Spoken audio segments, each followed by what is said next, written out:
Hi, welcome back to my channel. My name is Laura and today I am doing the graphic novel tag. This is a week of tags that I'm going to be doing, or am in the middle of doing, and I'm posting a tag video every day for this week in celebration of hitting 1,000 subscribers. This tag that I am doing today was created by Harriet Rosie over on the BookTube, so I will link up her video, her original video below. Please go and check her out. I thought that it would be kind of interesting to do some tag videos that didn't have solely to do with manga, because a lot of, 7 days of manga tags might get a little bit boring even for me, someone who wants to talk about manga all the time. I do like to read a lot of different things, including other types of graphic novels and comics and comic books, so that's what this tag is about, and I'm going to try and not answer with manga for these answers. So I'm just going to get into these questions. There are 10 in total. Number 1 is the first graphic novel you read. I really genuinely don't remember the first graphic novel I read. We did have comics in the house. My brothers both collected comics, I believe, and I read some of their comics, at least the ones that they let me read.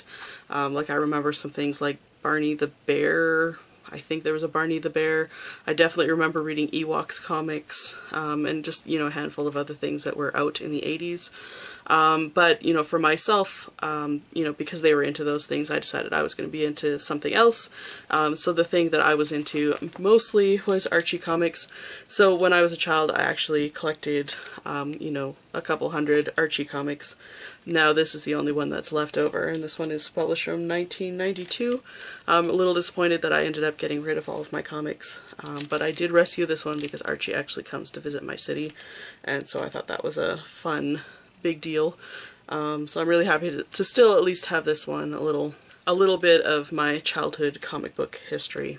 I probably didn't pick up an actual graphic novel until I was probably in my 20s, but I couldn't tell you what was the first, because I've just always read comics. It was sort of just always a thing. Number 2 is your favorite graphic novel.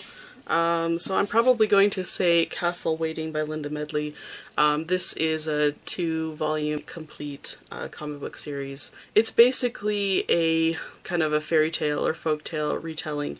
Castle Waiting is essentially the castle that Sleeping Beauty fell asleep in, and she pricks her finger on the spindle, she falls asleep, the handsome prince comes and kisses her, and then they leave the castle. And so, even all this time has passed, like, this castle is still sort of waiting empty, and so now, like, hundreds of years later, different residents have taken up in this castle, and so it's just a story about these residents, but it's so multi-layered. Like, it's a story within a story within a story, and it's so good and funny and just, like, really, really enjoyable, and the art in it is wonderful. So definitely, if you have a chance to pick up the series, I would highly recommend it. It's really, really great. Number 3 is a graphic novel that disappointed you easily. Rat Queens, the worst. I hated it. Number 4 is a graphic novel you'd like to reread. I actually only read comic books from the public library before I will actually buy them. It's very rare instances when I will buy something before I read it, so everything that I buy I plan on rereading, and I intend that I probably will reread it more than once. So the last comic that I bought with the intent to reread was Velvet by Ed Brubaker, Steve Epting, and Elizabeth Breitweiser. This is just a really fun spy thriller with a female spy who's kind of a retired spy, but then, she gets double-crossed and has to find out what happens.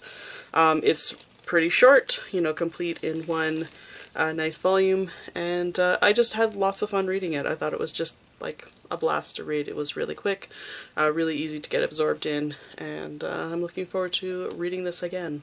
Number 5 is a graphic novel that you would recommend to everyone. I wouldn't. There's no way that I would recommend the same graphic novel to every person. There just is no graphic novel that would appeal to every single person. However, I think that kind of a good place to start if you're interested in going into graphic novels, reading comic books, is to pick up something that has like a compilation of short stories from a variety of different authors.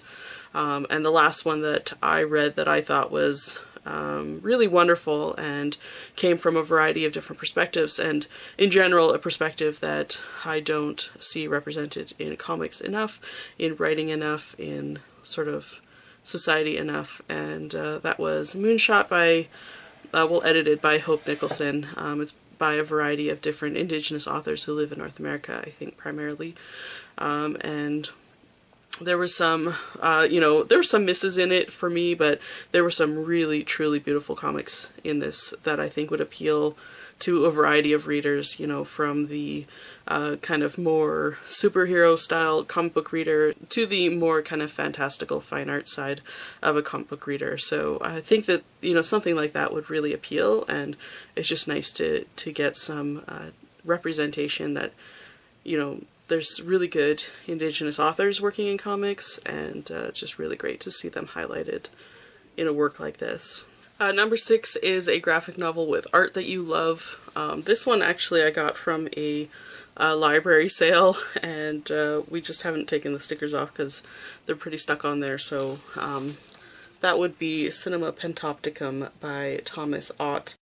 This is published by Fantagraphics, and it's out of print now, so even having this one, it's really good condition. And Thomas Ott's art is just really beautiful. He's got sort of a very soft hand.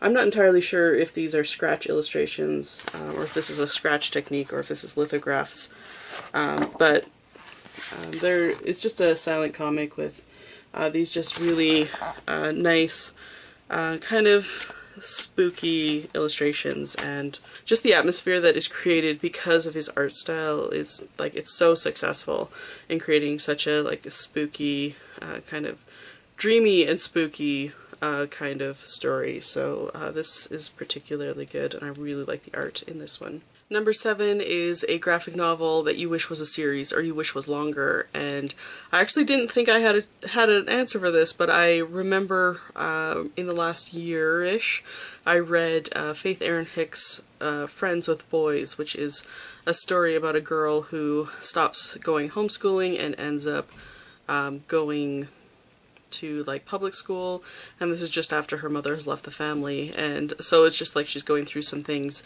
It's a pretty short series. It's kind of like a young teen age story, but when I was reading it I remember thinking this feels like the introduction to a manga.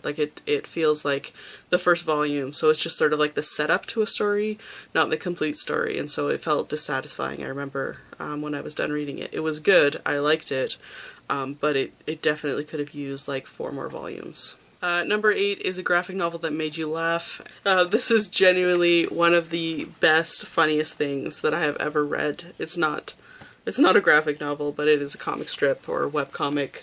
This is Garfield Minus Garfield by Jim Davis and Dan Walsh, and so basically this person, Dan Walsh, decided that he was going to take the original Garfield strips, and all he did is erase Garfield and leave Dave, I think is his name, right? Leave him basically, John. And he basically just leaves John alone in the comic strips, and he's just so much more pathetic than he ever was before. It is so funny. I will show you one, and it's just the very first comic. So you can see it actually shows the original comic, and then it shows how it changes, and yeah, it's priceless. It's the greatest thing, and yeah, I just every single comic strip is laugh out loud funny. It's one of the funniest things ever. Number 9 is a graphic novel that took you out of your comfort zone. This one's really hard for me because I don't even know what my comfort zone is anymore when it comes to graphic novels and comics books and whatever, because that's what I read. I did read one that was sort of out of my comfort zone. Was by a local author actually, called Photo Booth by Megs Fitzgerald, I think. And this is basically a story about her obsession with photo booths and the history of photo booths, and it's not something that I ever knew that I ever cared about, and I don't particularly care now afterwards, but she certainly, while I was reading it, made me feel like I was supposed to care about something, about this technology and the way that it had changed and how it's completely kind of become extinct and nobody was even aware of it. So that one was pretty interesting. It was interesting. I don't know, was it out of my comfort zone? I don't know. Yeah. Number 10 is a graphic novel on your TBR or wish list. Like I said before, I don't buy comics unless I've read them from the library and I know I'm going to reread them.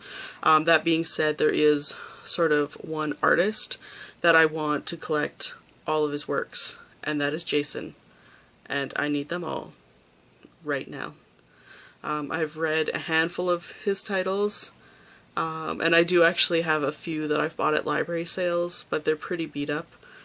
So I would really like to collect his works. There's just something about his art style, kind of the quiet nature of his work, the conversation of his characters. Some of his stories are wordless, which I always really like. Like, there's just something about storytelling that doesn't require words sometimes.